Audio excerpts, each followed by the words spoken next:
Y entonces vamos a iniciar capítulo 2, programación orientada a objetos. Normalmente vamos a utilizar las abreviaciones. Muchas veces les voy a decir PO nada más.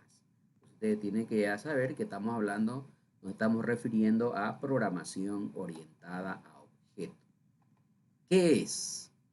Es un paradigma de programación.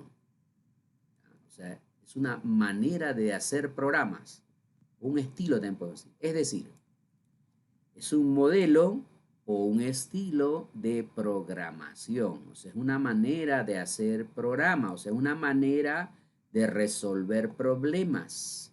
Porque con un programa estamos resolviendo un determinado problema, ¿no es cierto?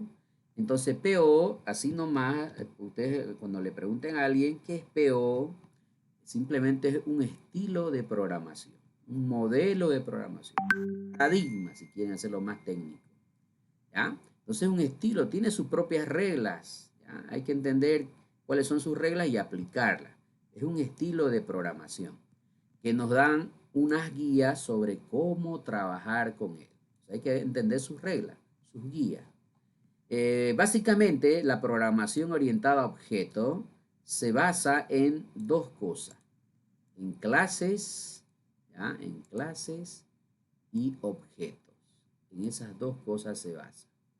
¿Ya? Clases y objetos. ¿Quieren ustedes etiquetarse que son programadores orientados a objetos? Entonces ustedes tienen que saber, tienen que dominar, tienen que desarrollar clases. Si no saben hacer clases, no pueden ustedes decir que son programadores orientados a objetos, que tienen ese... Porque la programación orientada a objetos se basa en clases y las clases van a derivar a los objetos. Los objetos nacen de las clases, ¿ya? Y son necesarios porque esto se llama programación orientada a objetos. O sea que el de acá es protagonista, el de ahí es protagonista, ¿ya? Entonces, pero él no puede vivir sin la clase. La clase es como su mamá. La clase va a originar a los objetos. O sea, directamente yo no puedo crear un objeto. Si quiero tener un objeto, primero debo tener a su mamá, que es la clase. ¿Ya? Entonces, una vez que tengo la clase, ya recién puedo obtener un objeto, o sea, un hijo, dos objetos, tres objetos, n objetos, los que necesite para resolver el problema. Entonces, la base, en otras palabras, sería la clase, ¿no? De ahí vamos a derivar a objetos, vamos a obtener objetos, los cuales ya responderán a la programación orientada a objetos, responderán al problema, resolverá el problema. Nosotros vamos a resolver con POO, no con POC. No es POC, no es programación orientada a clases. Si fuera programación orientada a clases, por ahí haciendo la clase sería suficiente. Pero esto es programación orientada a objetos, o sea que necesito el objeto, sí o sí. Él va a ser el protagonista. Él es el que se va a llevar los créditos de la solución de un determinado problema. Entonces, no se olviden que el objeto no nace de la clase. En otras palabras, si quieren ustedes tatuarse que son programadores orientados a objetos, ustedes tienen que ser capos, tienen que tener la habilidad de crear clases. Hacer una clase, ustedes quieren darle un porcentaje de, si quieren hacer un programa orientado a objetos, ¿no es verdad? Para resolver un determinado del 100% del esfuerzo que hay que hacer para hacer un programa orientado a objetos, del 100%, el 90%, para ponerle un porcentaje nomás, ¿no? Para que vean ustedes la importancia. El 90% de ese esfuerzo es hacer la clase. O sea, si ustedes han hecho la clase, han avanzado el 90% de la solución. Obviamente que el 90 no me sirve, ¿no? Ni el 99 me sirve. En programación solo hay binario, ¿no? O funciona o no funciona, no hay más, ¿no? No hay a media, digamos. En esos algoritmos que recién estaba viendo su compañero, o funciona o no funciona. No hay otra opción, es binario. Entonces, el hacer la clase más o menos representa un 90%. Diríamos estoy cerca, pero igual no me sirve si luego lo dejo ahí. Un 5% sería, digamos, hacer ya la pantalla, ¿no? La cara que va a tener el programa, hacer el diseño. Un 5% de esfuerzo. Pero tampoco me sirve con un buen diseño y una clase. El otro 5% ya es el objeto. El objeto nazca, aparezca, el objeto ya utilice la clase, porque al final de cuentas el objeto va a utilizar la clase, lo que tenga la clase. Y con esa utilización de cosas que tenga la clase, pues resolverá el problema, responderá al ejercicio. Entonces ahí estaría el otro 5%. Entonces, más o menos así lo podemos dividir el esfuerzo que tienen que hacer.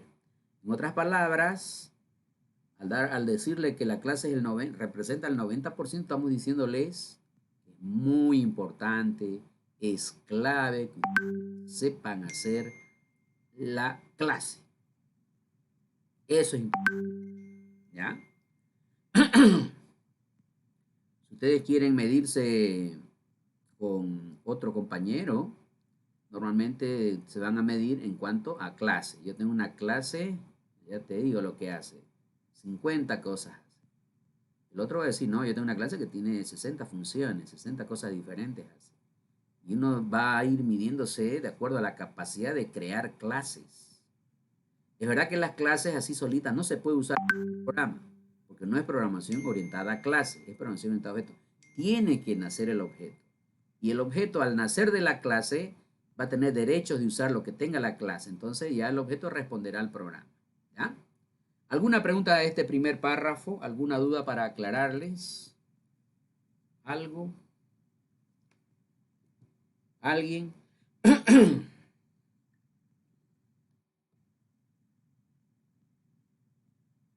¿Están conmigo? Nada.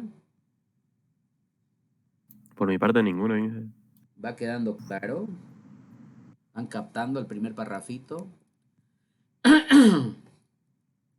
Veamos a ver, vamos al segundo párrafo. ¿Ya? Un poquito de historia nomás acá en el segundo párrafo.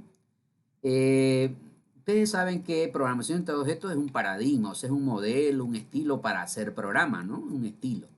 Entonces hay que aprender las guías, las reglas de él. Como estamos recién viendo la primera regla que está basada en clase y las clases originan los objetos. Son sus reglas, ¿ya?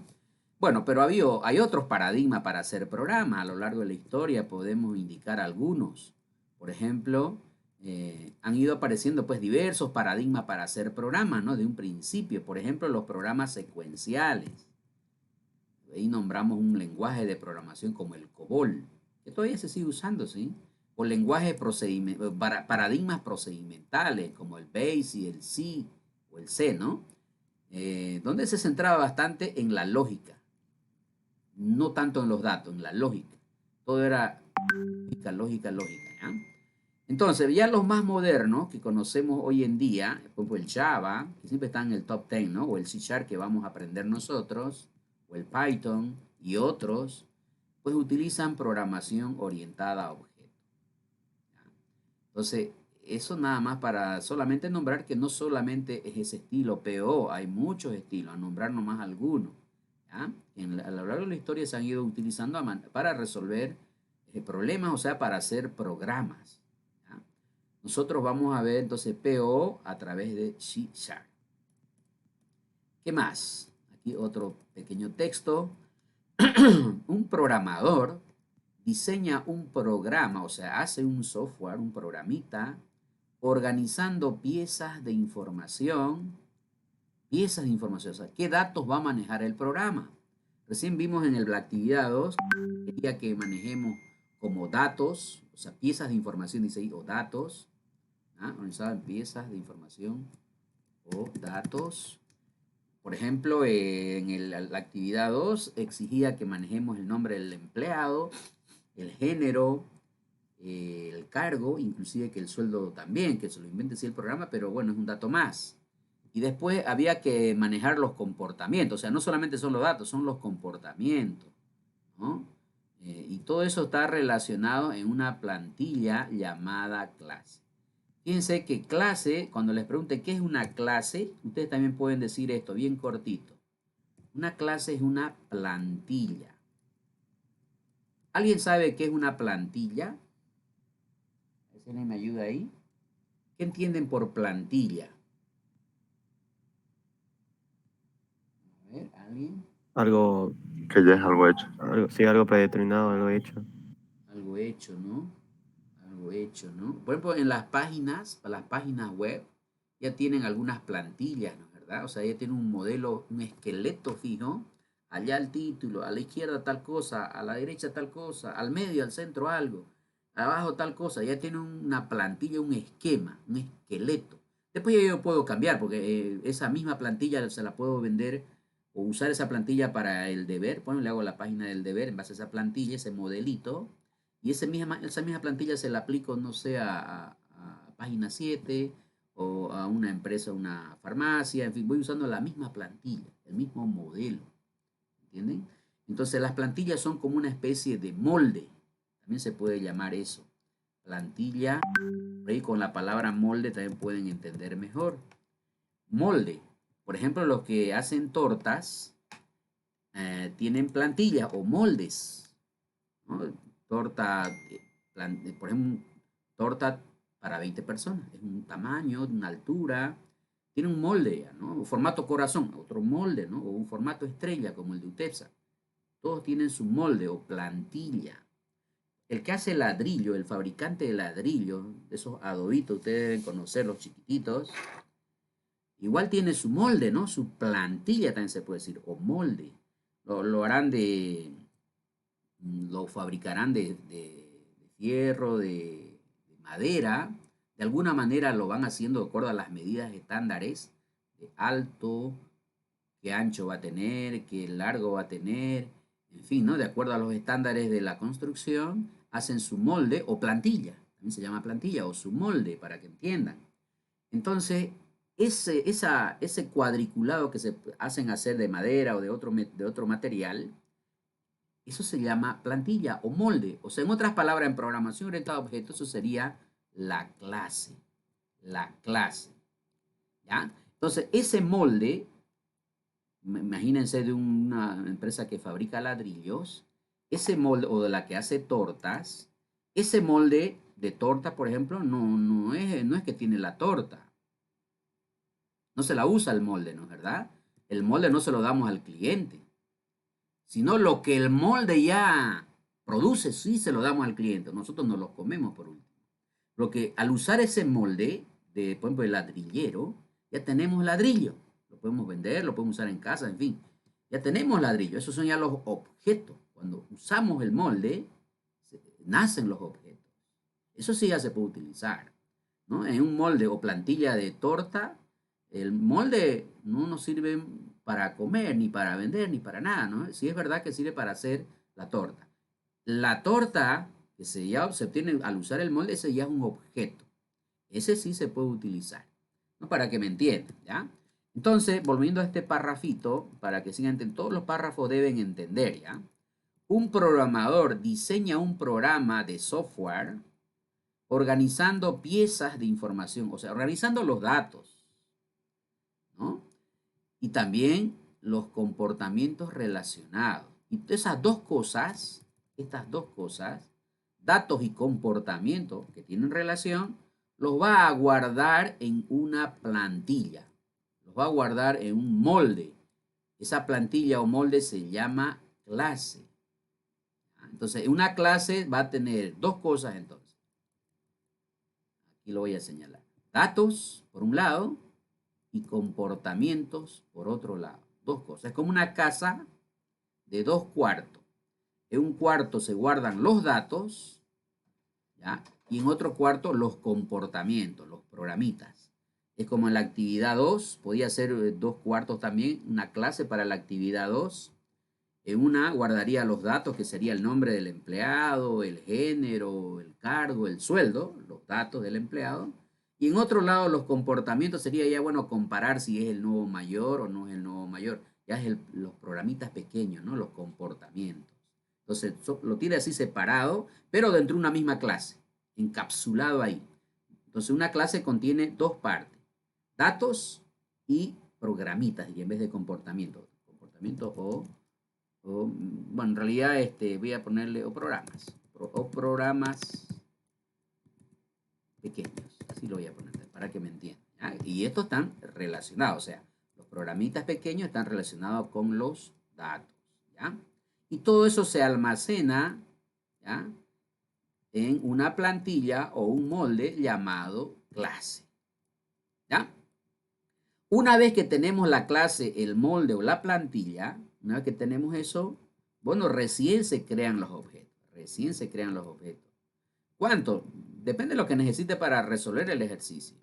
Será por ahí con un objeto nomás, o con 2, o con 100, dependerá del problema.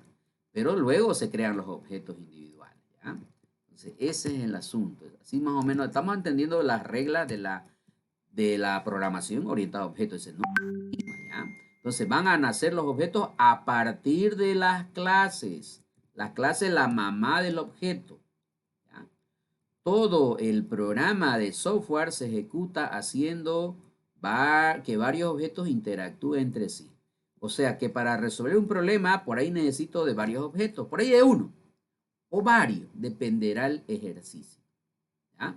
Entonces, eso es lo que tenemos que saber en teoría. Hablemos un poquito ahora de... Y hemos hablado, pero un poco más, que quede claro, porque esta es la clase. Una clase, ya dijimos, es una plantilla, o si ayuda a entender, a que ustedes entiendan, podríamos decir que también es un molde, ¿ya? Define de manera genérica cómo van a ser los objetos. A ver, ¿a qué se refiere con esto? Define cómo van a ser los objetos de manera general, ¿sí? O sea, a ver, les pregunto, si el molde de la torta, o plantilla, o clase, que es lo mismo, bueno, vamos al ejemplo de la torta, ¿no? Una empresa de tortas. Si el molde de la torta es de forma de corazón, para 20 personas, de corazón, formato corazón, tiene la forma de un corazón para 20 personas, ¿verdad? Ese es el molde, ¿no? Hecho de algún material, es el molde. La forma de un corazón para 20 personas. Cuando utilice ese molde, al hacer una torta, utilizo ese molde, la torta que obtengamos es el objeto, ¿no? La torta que obtengamos al usar el molde ya es el objeto. Ese objeto, ¿qué cara va a tener? ¿Qué forma va a tener? ¿Quién me dice? ¿En forma de corazón? Claro, en forma de corazón. En otras palabras, va a tener la misma forma del molde, pues, ¿no? De la plantilla. Si la plantilla de mi página es una cabecera arriba, un pie de página abajo, y todo el medio va a ser para el contenido de la página, entonces, si eso yo lo aplico a Farmacor, entonces su página de Farmacor será así, un título arriba, un título abajo, al medio de la información de Farmacor. Si eso lo aplico, no sé, a UTEPSA, lo mismo. UTEPSA tendrá un título arriba, título abajo, y al medio toda la información de UTEPSA. Entonces, los objetos que van a nacer deben ser de la misma cara que la plantilla, que el molde, la misma, ¿no es verdad? Porque estamos usando ese molde. Por eso que dice acá que una clase define de manera genérica cómo van a ser los objetos. Ya sabemos si vamos a usar la plantilla, el molde de los ladrillos, ya sabemos que los ladrillos cuando los tengamos, cuando sequen, será, pues ya sabemos el tamañito, la altura, ya sabremos ya. Tendrá la misma dimensión del molde, ¿no es cierto? No es que el utilizar un molde de torta formato corazón para 20 personas, al utilizar ese molde obtengamos una torta rectangular para 30 personas o para 10 personas. No, vamos a obtener lo que diga el molde, ¿no es verdad? Entonces, en otras palabras, el objeto tendrá las mismas cosas de la clase, de su molde, las mismas cosas. Y antes habíamos dicho que una clase tiene dos cosas. ¿Qué tiene una clase? ¿Qué contiene una clase? Lo hemos hecho recién en los párrafos anteriores. ¿Qué contiene una clase? ¿Alguien me puede decir? Plantillas. Las Plantillas o el esqueleto. Ya, una clase es una plantilla o es un esqueleto, está bien. Pero ¿qué contiene? Les había dicho de una casa, inclusive, así hablando para que entiendan.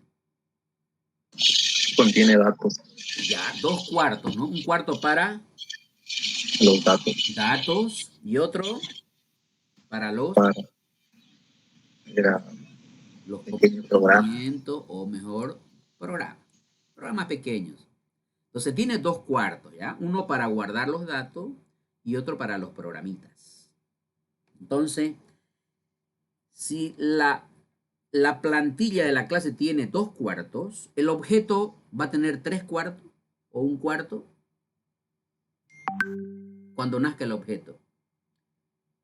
Si la clase tiene 2 cuartos, es una casa de 2 cuartos, el objeto de cuántos cuartos cuando nazca, ¿de cuántos cuartos va a ser?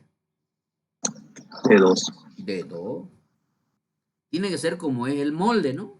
Como es la clase, como es la plantilla. Tiene que ser de 2 también, ¿no es verdad? Entonces, eso es lo que tratamos de indicar, ¿ya? Una clase es una plantilla o molde. Define ya de manera genérica cómo van a ser los objetos. Ya nos dice, una vez que hacemos uso de ese molde o plantilla, ya sabemos que el objeto ya sabemos cómo va a ser. Ya sabemos. Entonces, en una clase se almacenan o se guardan 2 cosas. Ya les dije, ¿no? Datos, y ya cambiamos el término, miren. Algo más técnico, algo que dice la PO que así debemos nombrar. Atributos en vez de datos. Vamos a decir atributos. Y en vez de comportamiento, programita, y no se olviden, tiene 2 cosas. Datos y lógica. Pero nosotros lo vamos a llamar atributos y lo vamos a llamar métodos. ¿Ya? Así lo vamos a llamar. Entonces ya estamos entrándonos al mundo de la PO, pero tiene sus reglas, tiene su nomenclatura, tiene sus términos. ¿Ya? Entonces hay que entender ello para que podamos después hacer clases, crear una clase, de ahí que nazca el objeto y con ello resolver un determinado ejercicio o problema. ¿Ya? Entonces eso es lo que podemos decir de clase. Gráficamente, según la notación UML, viene, ¿alguien me puede decir qué es UML? UML, es la abreviación de 3 palabritas. A ver, ¿alguien si tiene alguna idea de qué puede ser UML?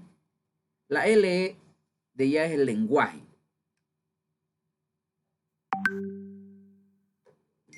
¿Qué puede ser? Lenguaje.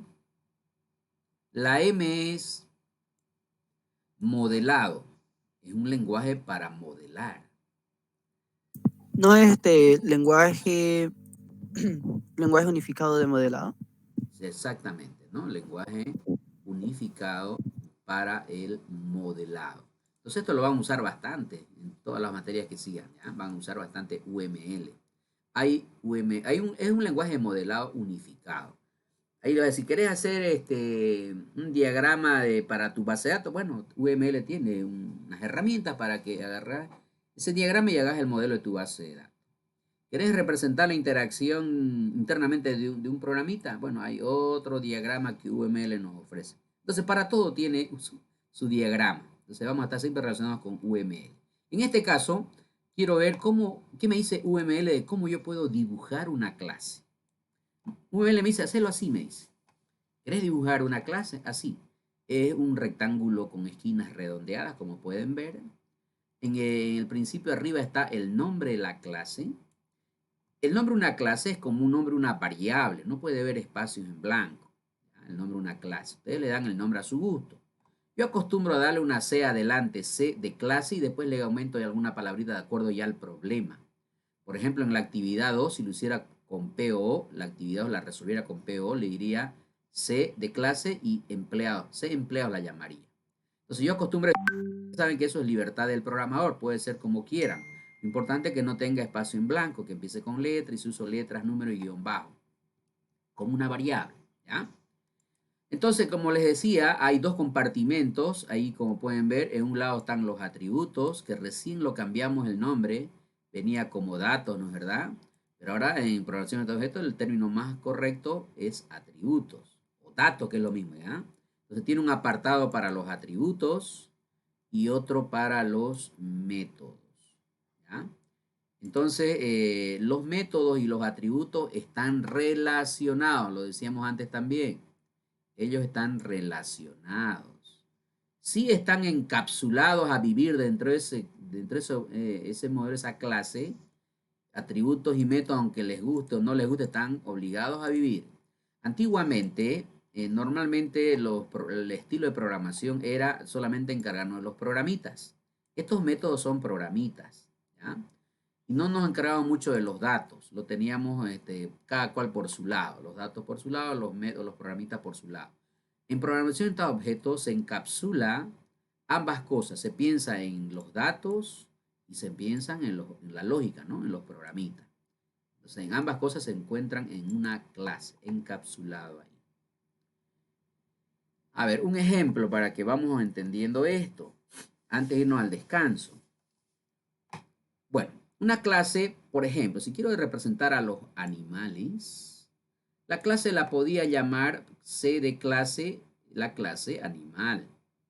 Entonces, esta es una clase animal que va a originar ya los objetos, ¿no es verdad? Entonces, una clase para representar animales podría llamarse ese animal y tener una serie de atributos, como por ejemplo el nombre del animal, la edad del animal y demás atributos, demás datos, ¿no? Los que uno quiera. Puede tener poco, más o menos, o muchos datos, dependerá del ejercicio. Pero eso se coloca en atributos, ¿ya? Se coloca en atributos. Aquí en atributos puede ver un atributo nomás, o 2, o 100, dependerá del problema, ¿no? Y en método es un programita pequeño, entonces puede haber aquí un programita pequeño, 2 programitas pequeños, 100 programitas pequeños, 100 métodos, depende ya del problema. Entonces eso puede haber. Entonces, puede haber, como decimos en este ejemplo, el nombre del animal, la edad, 2 atributos. Y también puede haber una serie de métodos, ¿no? O comportamientos, métodos, como por ejemplo el método caminar, el método comer, ¿no? En fin, demás métodos. Nada más como un ejemplo. Según UML, entonces, si ese fuera el problema a encarar, tendría la clase, el nombre acá, sea animales, ¿no? Sea animales, si en plural lo vamos a poner, en que coincida. Y los atributos, como decía ahí, guardemos el nombre y la edad, entonces tendría 2 atributos. Uno para guardar el nombre del animal y otro para guardar la edad del animal, ¿no? Y métodos o comportamientos. Bueno, el método caminar, el método comer y demás métodos, ¿ya? Entonces, esto sería entonces una clase. No se olviden que una clase no se puede usar directamente en un programa. Si quiero usar guardar acá el nombre, guardar la edad, llamar al programita que caminar o el programita comer, necesariamente tiene que nacer el objeto. Necesariamente tiene que nacer el objeto. O sea, esta clase tiene que dar a luz. Eso se llama instanciar. Cuando una clase da a luz, se llama instanciar. Entonces ahí nace el objeto. El objeto que nazca de esta clase, ¿cuántos atributos va a tener? ¿Quién me dice eso?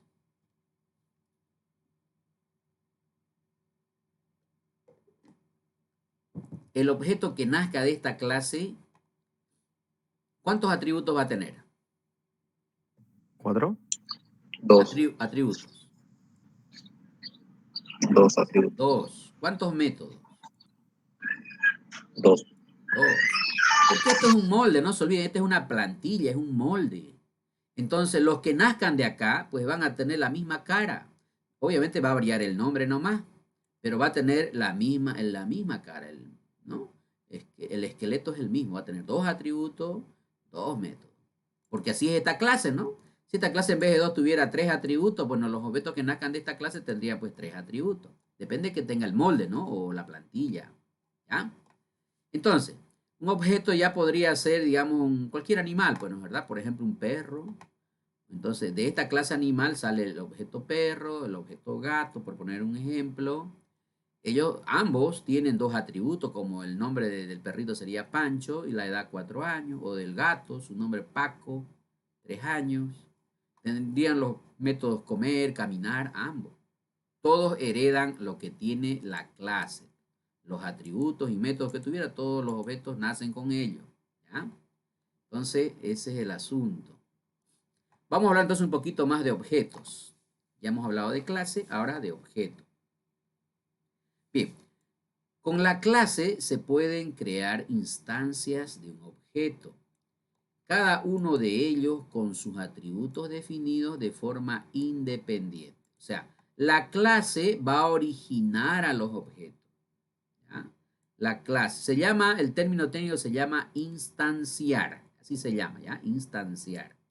Instanciar una clase. Entonces, eso significa que van a ser el objeto a partir de una clase. Ahí está, ese es el término técnico, ¿ya? Instanciar una clase. Según UML lo representamos así. Por ejemplo, si esta es la clase, ahí está la clase con atributos, con métodos. Te dice, ¿querés representar una instanciación que dé a luz esta clase? Sí. Entonces, hacerlo así, me dice. Es una flechita de la clase y ahí vas a instanciar la clase o dar a luz la clase por primera vez y aquí sale el objeto. Miren lo que sale. Este es el nombre de la clase, ¿verdad? Y cuando instanciamos o utilizamos la clase, lo que vamos a obtener es objetos. Entonces acá ya hay que darle un nombre al objeto, al primer objeto, el nombre al segundo objeto, el nombre al tercer objeto y así puede tener pues los objetos que uno necesite para resolver problemas. 3, 4, por ahí con uno es suficiente, por ahí con necesito 100. Dependerá del problema, ¿no es verdad? Pero lo que sí es que quede claro que la cara de los objetos, de los que vayan naciendo, tiene la misma cara de la mamá. Si la mamá tiene 5 atributos, pues tendrá 5 atributos para todos los objetos que vayan a nacer de ahí. Si la mamá tenía 10 métodos, bueno, todos van a tener 10 métodos. 10 métodos. Y cada cual es independiente. Como dice acá, cada objeto que vaya naciendo es independiente. O sea, por ejemplo, si estos son animales, entonces el perro tendrá sus atributos del perro, su nombre, su edad, los métodos también. Si este es un gato, lo mismo, tendrán los atributos, el gato tendrá sus atributos, su nombre, su edad de él. O si es un elefante, lo mismo, tendrá sus atributos, su nombre, su edad y también los mismos métodos, ¿ya? Entonces eso dependerá ya de la clase, no se olvide. El objeto nace de la clase, ya viene ya con algo definido, ¿no? Eso sí, los objetos que vayan a nacer son independientes. El objeto 1 se pueden relacionar, ¿no? Entre objetos, pero son independientes. No se pueden relacionar el objeto 1 con el objeto 2. Pueden relacionarse, pueden ayudarse para resolver el problema. Pero cada cual tiene sus datos, cada cual tiene sus métodos, ¿ya? Sus atributos y métodos. Bien, pregunta hasta acá. ¿Alguna duda que tengan, curiosidad para aclararles? ¿Alguien?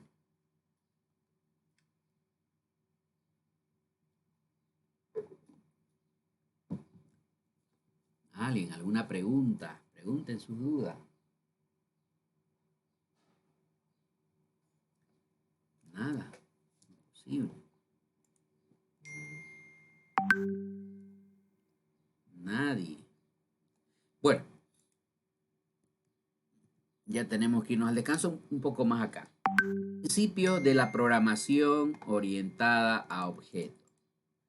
Vamos a ver 4 principios. Uno es la encapsulación. La encapsulación, bueno, en realidad es que toda la información importante de un objeto esté dentro del mismo, ¿ya? Entonces está ahí encapsulado tanto los datos o atributos como los métodos. Como ven en la gráfica, esto se llama encapsular. Ustedes han debido tomar alguna cápsula para el resfrío, por ejemplo, que a veces viene en color, no sé, naranja, lila. Es una cápsula, ¿no? Una tabletita, ¿verdad? Una tabletita. Entonces ahí están condenados a vivir dentro de esa cápsula algunos ingredientes, ¿no? Que hacen que funcione todo. Está encapsulado. Lo mismo pasa acá con programación orientada a objetos. Este cuartito de la clase encapsula, los obliga a convivir a atributos y a métodos. Por eso estamos encapsulando. En una sola cápsula que se llama clase conviven métodos y atributos. Entonces es un principio de la programación orientada a objetos. Abstracción, otro principio, la abstracción. La abstracción es simplemente cuando el usuario interactúa solo con los atributos y métodos, nada más. A veces nosotros cuando una vez creamos la clase con mucho esfuerzo, acuérdense que es el 90% del esfuerzo, tiene por decir 5 métodos, 10 métodos la clase, nos ha costado hacerlo. Entonces, después nosotros ya la usamos, ya, la reutilizamos en diversos programas, si es que son útiles, nos pueda servir para otro ejercicio, pues la utilizamos, la reutilizamos. Entonces ya no vamos a meternos al detalle de cómo se hace, eso ya se abstrae. Abstrae significa ocultar detalles. Entonces ya lo vamos a utilizar directamente. Es un principio de la programación en objetos, la abstracción. ¿Ya? Es cuando el usuario interactúa solo con los atributos y métodos seleccionados de un objeto, utilizando herramientas simplificadas de alto nivel para acceder a esos objetos complejos. ¿Ya? Entonces puede ser bastante complejo los métodos, pero yo realmente me abstraigo el detalle. Yo utilizo nomás. Por ejemplo, puedo tener un método que me diga si tengo el atributo, por ejemplo, la fecha de nacimiento, puedo tener un método que me diga la edad, me obtiene la edad. Entonces, yo la voy a usar nomás. Tengo que saber el nombre del método, obtiene edad por decir algo, y ya no tanto el detalle, ¿no? Me voy a abstraer, ¿no? Del detalle, cómo lo hace, digamos. Entonces, tiene también el principio de abstracción. La herencia, donde nosotros podemos heredar los atributos, los métodos de una clase, lo puede heredar una nueva clase. Eso lo vamos a ver en el capítulo 4, acuérdense. El capítulo 4, que está más adelante, tiene herencia, tiene polimorfismo y otras cosas más. Están dentro de los conceptos de programación orientada a objetos, así como herencia, como polimorfismo, ¿ya? Esto no lo voy a avanzar hoy día, pero lo vamos a hacer en el capítulo 4, ¿ya?